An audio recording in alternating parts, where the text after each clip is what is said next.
everybody, welcome back to my channel. It's Christine. I'm here to do my weekly wrap up. Yes, a day late again. Life. So I finished 3 books this week. I'm reading 5.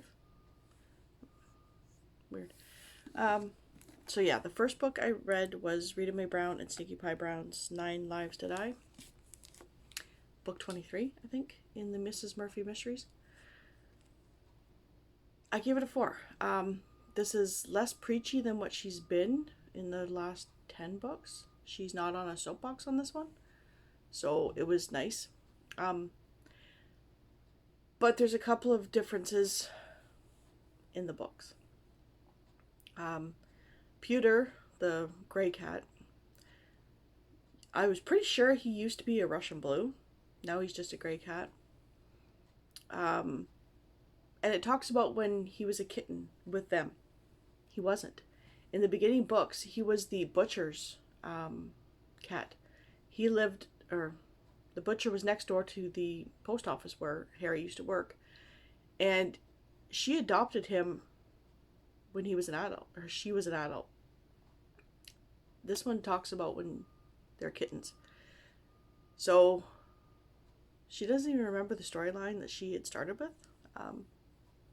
But anyways, I gave it a 4. This one is about a charity with big brothers and like big brothers, little sisters. So the advantaged help out the disadvantaged kids, and one of the head donators gets murdered. Harry's not as involved in this as she has been in previous ones, which is nice because a couple of times she's just way too involved to be safe, sort of. So there's book 4, or 23. I wasn't even planning on reading this one, but it was Diary of a Wimpy Kid, Big Shot by Jeff Kinney, and it's book 16. Hey, Apollo. But I needed something ebook to read because I was out and about and I didn't have an ebook, because the 3 books that I'm supposed to read this month are all audio. So it was available. I picked it up. It was the next in the series. My son doesn't read them anymore, so I probably won't be getting it for him. And this one's just him joining a basketball team and not wanting to, but he's kind of coerced into it. His mom was a former basketball almost champ, so yeah. I gave it a 3. It wasn't that great, but you know. And then the other book I read was Distant Echoes by Colleen Coble, and it's book 1 in the Aloha Reef series. It is a Christian romance, but it's not heavy on the Christian and not heavy on the romance. The whole story is she is I wouldn't say researcher. She's not a biologist. She's trying to come up with a way to communicate with dolphins, to recognize words and stuff like that. Her lab has just been purchased and they want to make it into like a SeaWorld. And she doesn't want that. So her boss gives her a couple weeks to do it. She's also not an orphan, but kind of an orphan. Her mom leaves her with this family and her grandfather ends up getting her. So she grows up with her brothers and her grandparents. And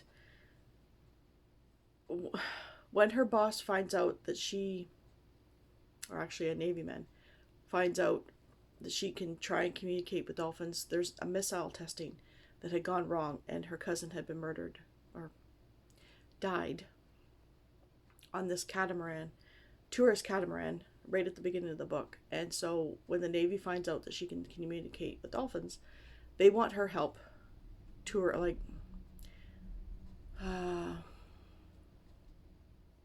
watching the seas, because they've been having break-ins and they don't want the next missile testing to go bad. So she says no. So the Navy man talks to her boss's brother and gets her to help. So it's a mystery romantic suspense, but not very romantic. And she is Christian, but she's not very Christian. It's not heavy on the religion. There's a couple of little snippets here and there, but that's about it. So I gave it a 4. I really enjoyed it. It did start off slow. I will admit that. It starts off very slow. But it does pick up. So, the 5 books I'm reading right now are, I'm still reading Robert McCammon's Swan Song. This is getting good. If you like The Stand, you'll like this. It's not a virus that goes wrong, it's World War III. All the bombs are shot off at once, and you're following different people essentially coming together. But Swan is a 9-year-old little girl, and this funky, creepy guy is trying to get to her, but you don't know that yet. It's said on the back, but you kind of know he's following. Sister Creep is who he's following. They leave Manhattan, but the bombs hit all over America. Only a couple of survivors that you know of. You hear of others, but you're not.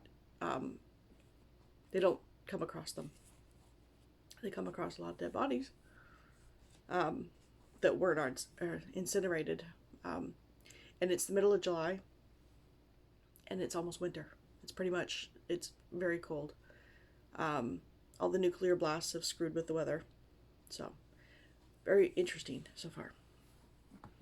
And, of course, still reading City of Lost Souls.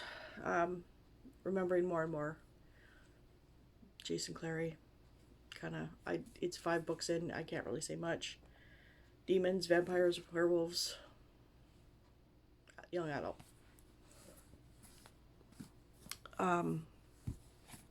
The other one I'm reading, or another one, is Julie Garwood's The Wedding, and it's book 2, but I can't remember the series name. But it's Highlanders. So far, it's just a young girl who is a product of, or is the younger sister, and all of her sisters have arranged marriages. She meets up with this one boy who has watched his father die pretty much on the battlefield.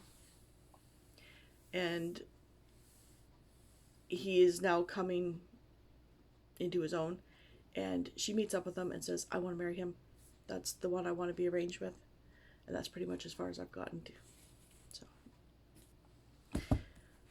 the 4th one I'm reading is Rita Mae Brown's and Sneaky Pie Brown's Tailgate, book 24, and Mrs. Murphy. This one is a different one. It's half historical, half now, and it has to do with the, what is that called? Not the Revolutionary War. It's when, the North and South. Brain fart. I can't remember what the Yankees and Union, that war. So I'm not sure how that ties in, but the now is a bunch of football players, and one was just found dead. He's a history professor, and he was going to start writing a book. So the Revolutionary War, it's on the back. Apparently there's a mystery from back then that gets solved, maybe from here. Not sure. And then the other book, I just started it this morning, and I'm already 25%, I'm listening to it on audio. It's Collided by Lauren Asher, book 2 in the Dirty Air series, and oh my gosh, I love this series. Lauren Asher can really write. Very adult, but they are F1 drivers, and it kind of pretty much takes place at the same time as book 1, but it's just with a different couple. Sorry, the Claire. This is Liam and Sophie. The other one was Noah and Maya. So, yes, very good series. And I know there's another one afterwards. I think there's a couple more. So that is my update for this week.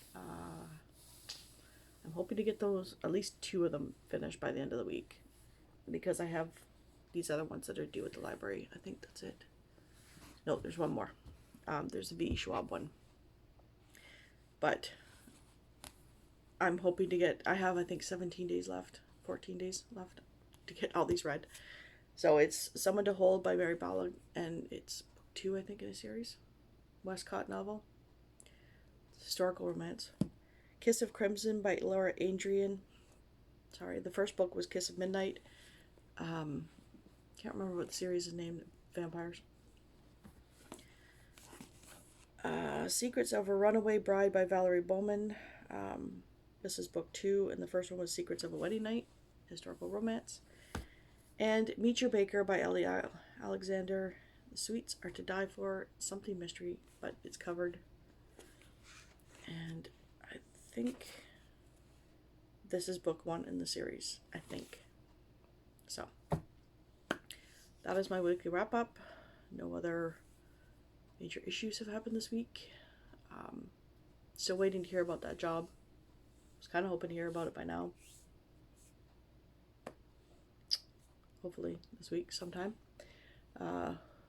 Next week is going to be busy with appointments. My mom has one. My son, no, that's 2 weeks. And finally getting these done.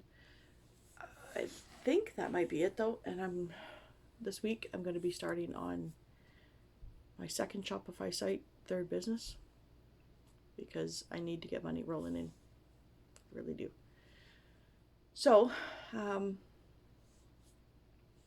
that is my weekly wrap up. I hope everybody has a wonderful week. Let me know if you've read any of these or liked them. Don't forget to hit the like button and comment and subscribe, and I will talk to you later. Bye.